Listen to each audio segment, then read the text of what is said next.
Ooh, somebody's getting fired.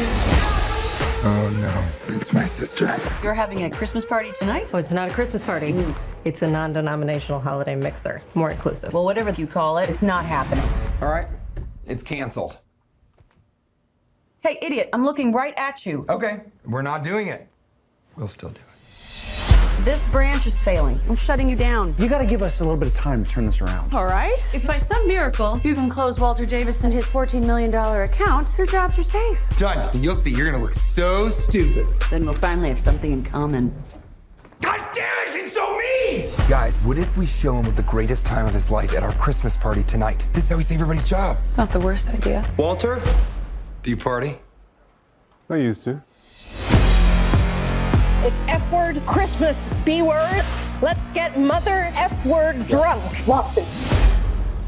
It's my birthday. Ah, really committing. That's nice. Light the candle. Merry Christmas, bitches! Right down the chimney, folks! Greatest party ever. Hashtag open bar. Who are you sending that to? Everyone in Chicago. I am the CEO of Xenotech. Please just drive. I just dropped off 4 people there at that party tonight. They gave me 3 stars like a bunch of bitches. What did you just say?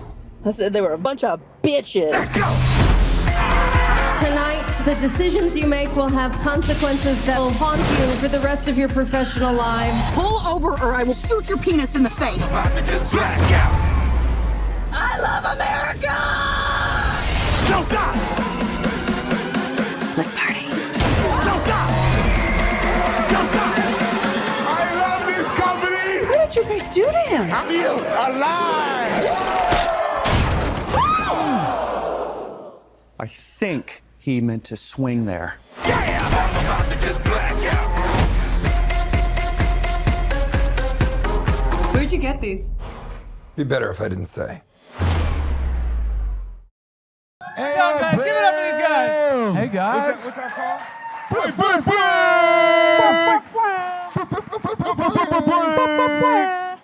Right away, let's talk about what that is and where that came from. Hey, Courtney B. Do you party? I used to. Yeah! That feels so real to me for some reason. That doesn't That feel like was a real. line about That your was his character. real line in the movie. Yeah. That feels like a line about Courtney B. Vance. It was. Party? I used to. He's pretty hardy, heavy, Josh heavy. was saying that. That's kind of how everybody feels. Like, do you party? Yeah, I used to. I used to. But now they're about to again, right?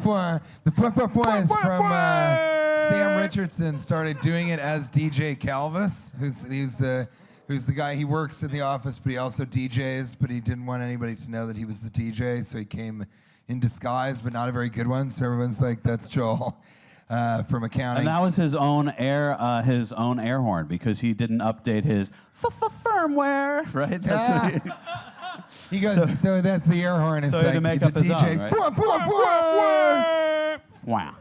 No, that's right. He didn't, because in his DJ equipment, he didn't update the software. So Because he went right from the office straight into the DJ booth. So that's what happens when you do that. That's the cautionary tale. What's up, everybody? How you doing? Hi. How's it going?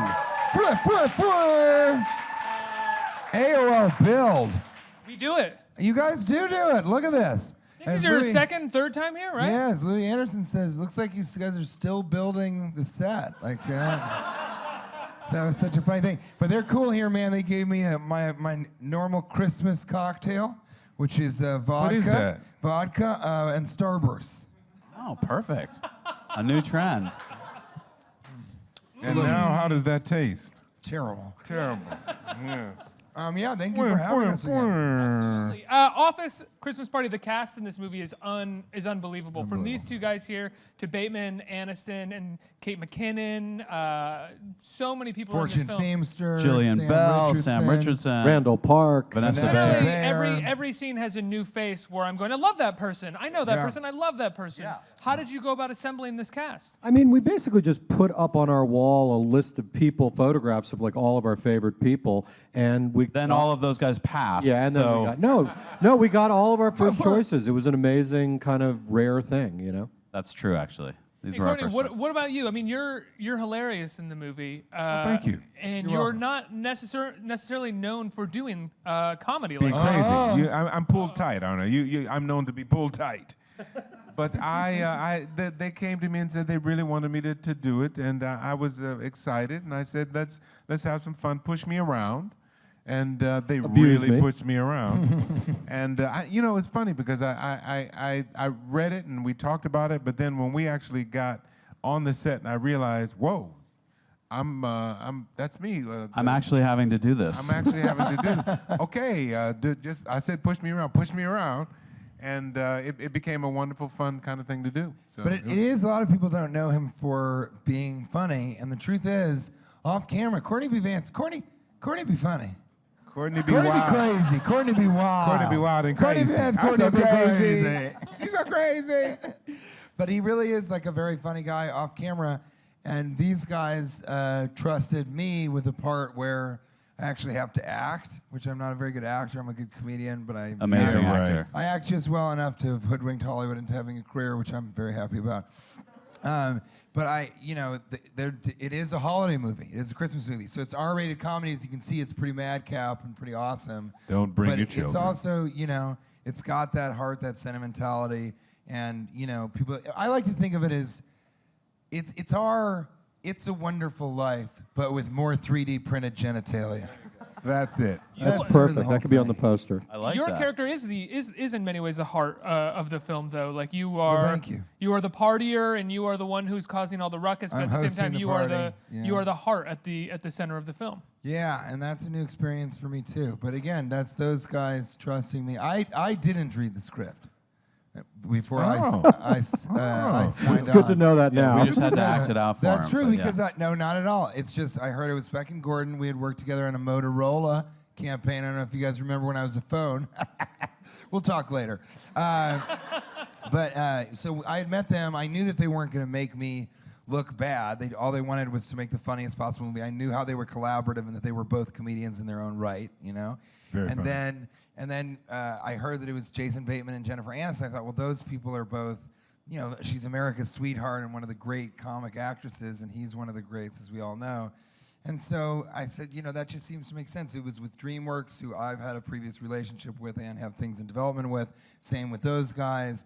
And so it just made sense. So they said, well, do you want to read the script and tell them? And I was like, no.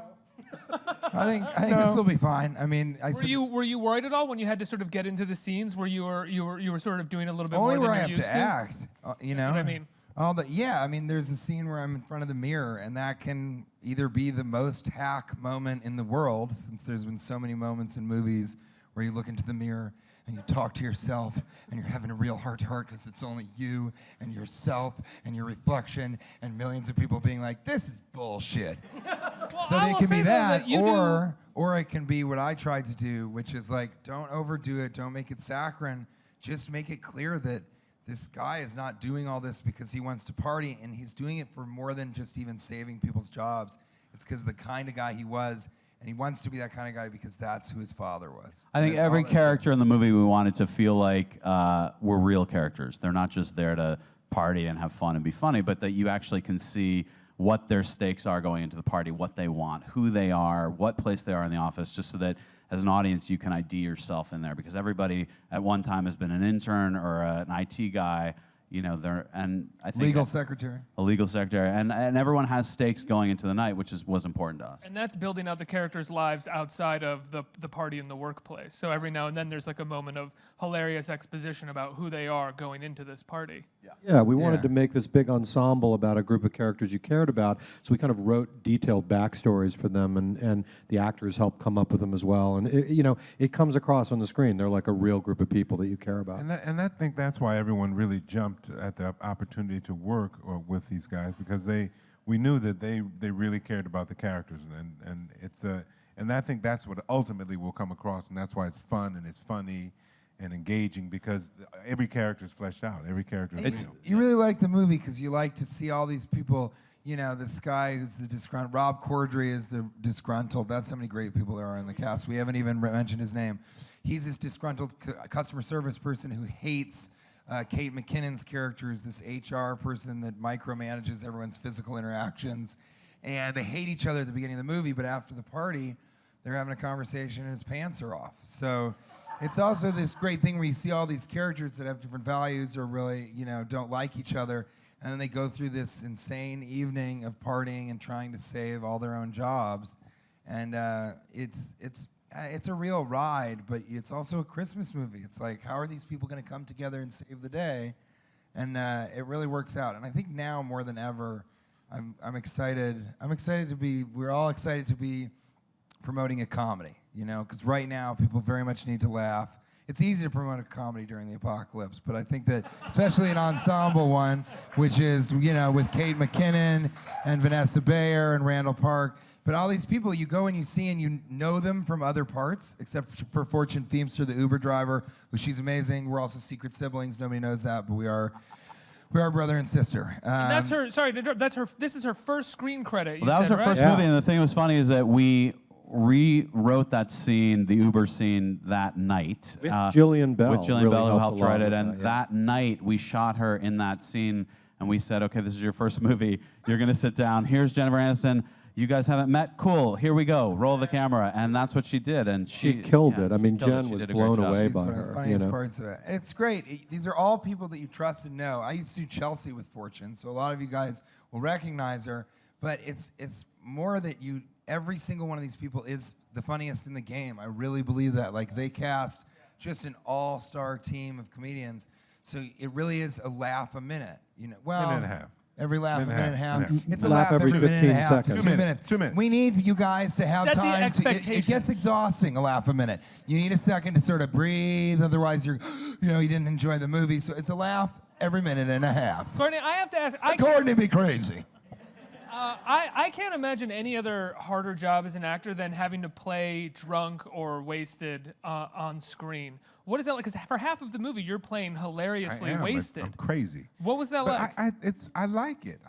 Hey, Mikey, I like it. It was fun. It's Ricky. It was fun to be crazy that's and the line wild. for the TV show, Hey, Mikey. And I think I may do it more often. I think I may have it in my contract. Let's I got to hope be wild and so, yeah. crazy. I got to be Yeah, crazy. he did it really well with the wild. Yes, applause is a fun part of a live event. Thank you for putting him on the applause. Yeah, I just would like people to know that we're spending our time together here and here. Oh, are you okay? I think she's seeing if anyone's going to want questions. Oh, okay. When the time we for gotta questions get some comes. questions when the time for questions comes. And you know what? The questions don't have to be about the movie. They don't have to be. They can just be questions about what's going on in your life. Do you want advice?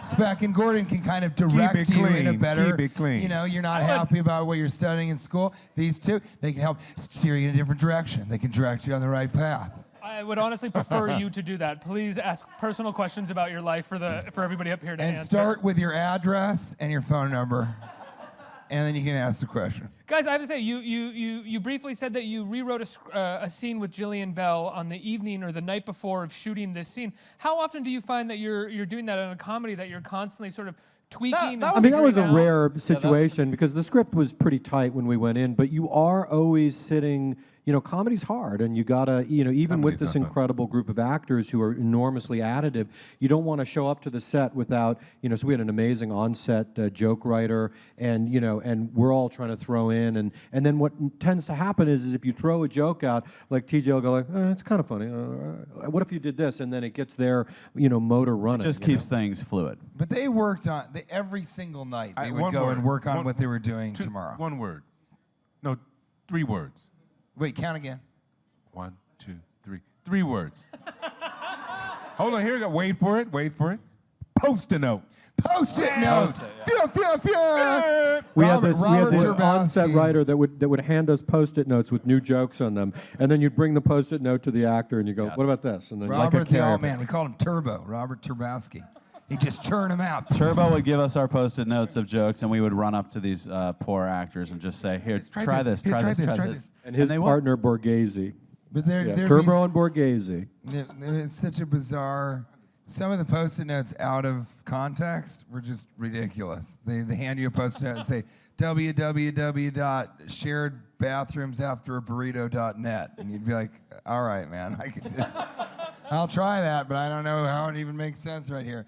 But it was great because it's a collaborative process. We would all sort of, is this joke the funniest? Do you think, would this be funnier? What if we're doing this thing? One thing I'm very proud of is that Clay, when he's organizing the party, is wearing a bear head hat with also the little claws that have become mittens.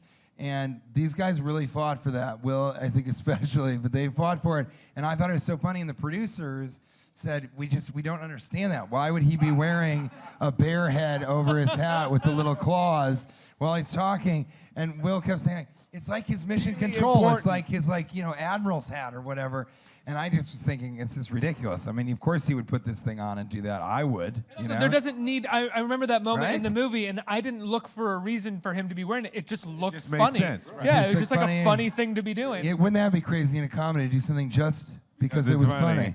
You'd be amazed how much overthinking goes in behind the scenes. Yeah. Do you find yourselves overthinking as well sometimes, or No. do you find sort of like a good place where you can sort of be in without? We've lobotomized ourselves, so we don't really. I mean, you're always balancing in a movie, or in any project, right, that's getting paid for, who's paying for it, and the actual project that it's doing. So you're sort of having to manage two things at once at all times. But I think, once we got up and running, I think, the studio was great, and the producers were supportive. And I think what we really tried to do was make everybody a collaborator. I mean, I think, TJ was a huge part of that role. Yeah. Collaborator. What did I say? Collaborator. Sometimes you did. It's like a It's like a Labrador. lab mixed with a collaboration. It's a collaborator. You also did clobber some of us. I did clobber you guys. And Courtney, too, gave a lot to that role that we didn't even see coming. So, yeah, you just keep it open. Now, a film set is a And lot Paramount and DreamWorks rule. Sorry to interrupt. Oh, no, absolutely. They do fucking rule. A film set is a lot of stops and starts, and it's a lot of work for everybody. And you are essentially trying to create a party the whole time that you're shooting this movie. How do you sort of? There it is.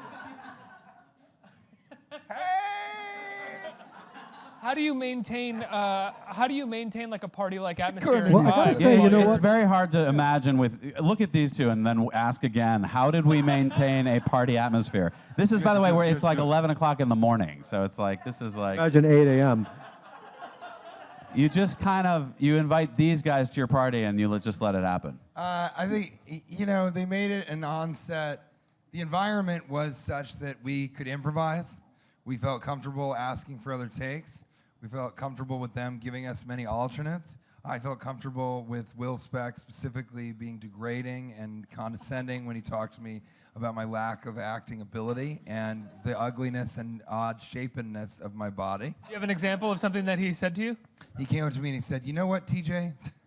As far as that last take goes, you're oblong. And I said, what? And he goes, your body is oblong. And he walked away. Oblong.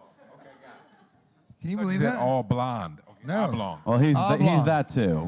It's a strawberry Misshapen, blonde. egg-like. Yes, I know. I look like a toddler that took a growth serum. You don't have to tell me that when I'm trying to act. There's this guy in the front who's just kind of going like this.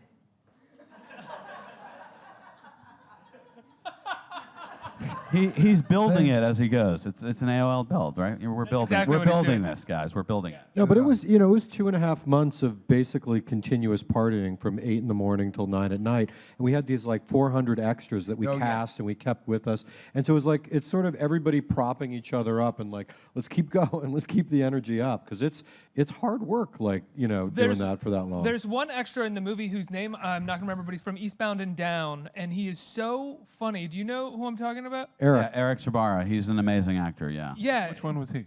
He plays a guy Alan, in the head of legal. head of job. legal. Yeah. Yeah. Yeah. But that is how He's well passed cast out on the this table. movie Oh no! is. Wait, he's the passed out guy. Are you talking about Adrian Martinez? Or are you talking about Eric? Eric is from Eastbound and Down. Yeah. I'm talking about Adrian Martinez, Hispanic man, small. That's Eric Chabarria. That's Eric Chabarria. Our other incredible Hispanic actor is Adrian Martinez. Who also- Recognized yeah. in Come on, Focus Mikey. and a lot of other great stuff.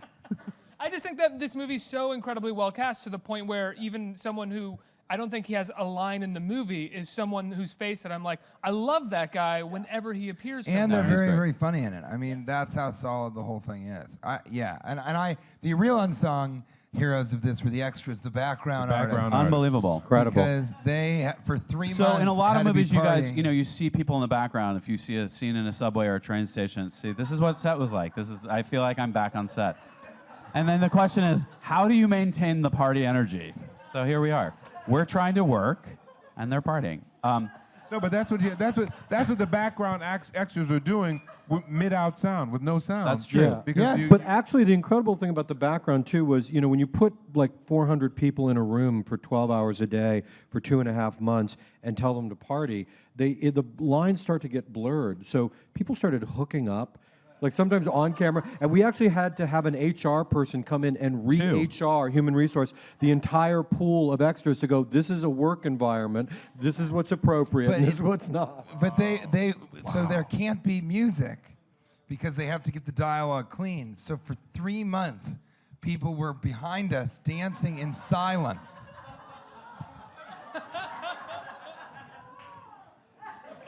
Did you feel the need to take it upon yourself sometimes, TJ, to sort of keep people pumped up and ready to go 100%. and have a good time? TJ, I'm going to answer this for you. TJ, all that would have to happen is a microphone find TJ's hand. I don't know if you can tell from this. But that actually was a huge help.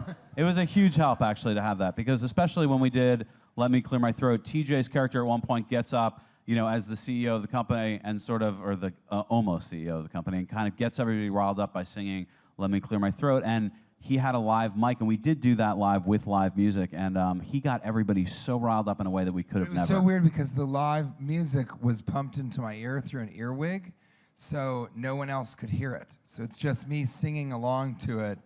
So it's just an a cappella version of Let Me Clear My Throat by DJ Kool with 350 people pretending to just be like,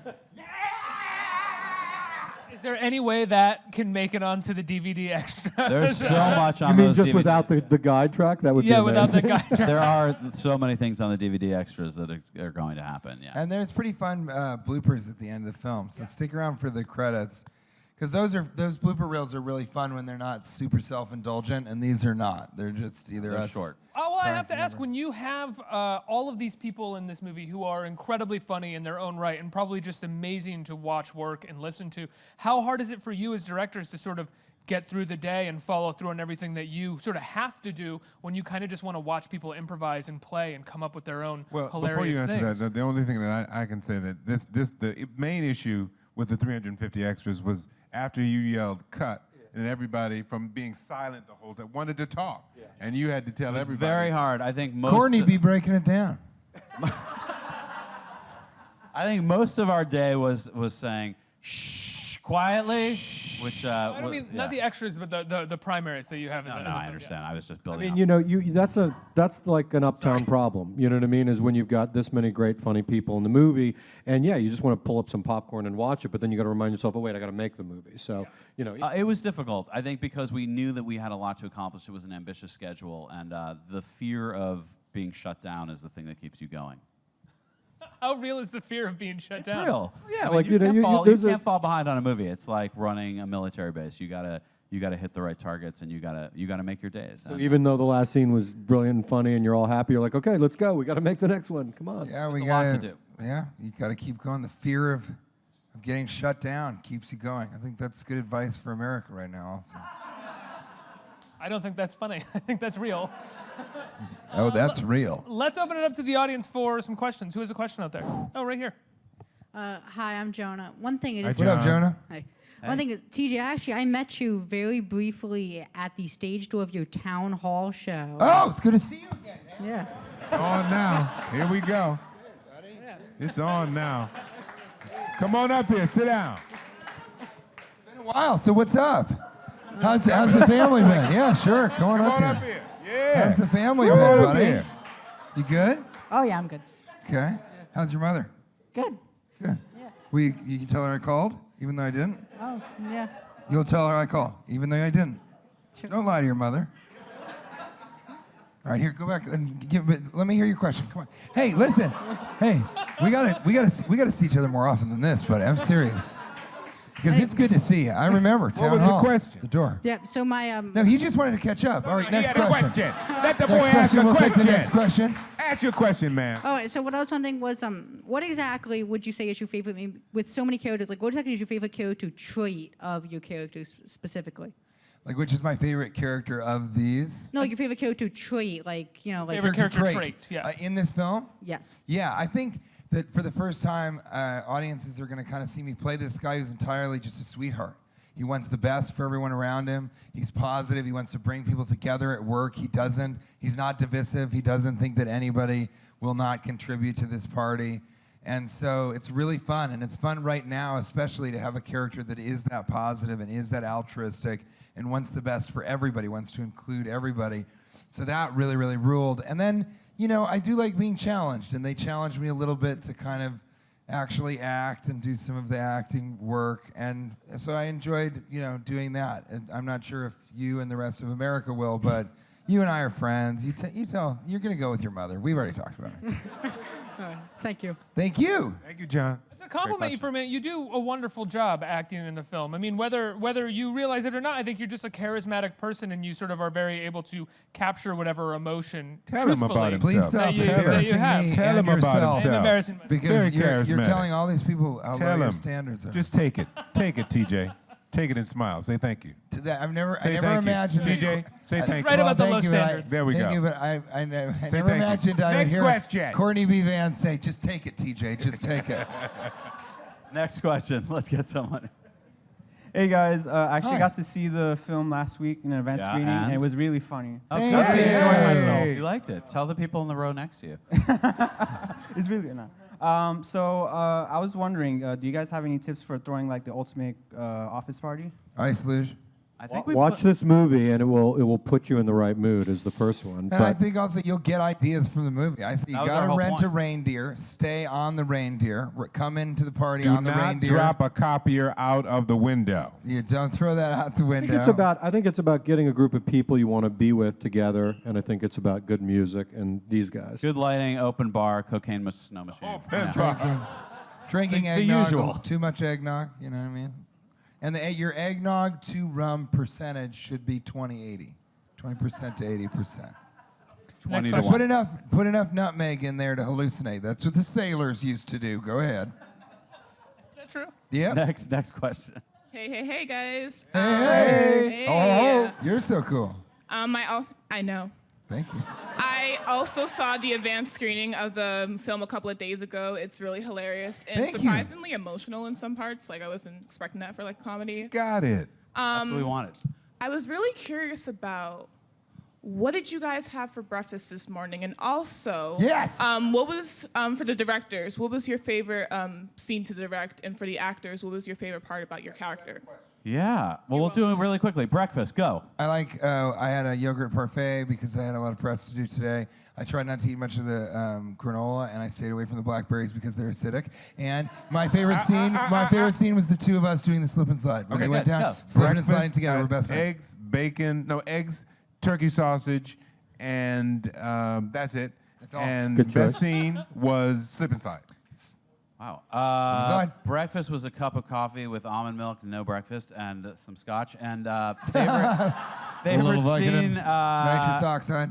There's so many favorite scenes. I'm not going to pick one, but one that comes to mind is these two on stage during "Let Me Clear My Throat," which was just magic because they just awesome. took over. That Yeah. was fun. That's fun. Egg white omelet, God damn! feta and spinach, double espresso. My favorite scene was, I think, what we call the mayhem, which is sort of the high point of the party, where Jesus is riding through the party on a horse, and they're throwing the vending machine out the window, and that was great. And I gotta say, didn't you guys both think you've seen it and you saw it?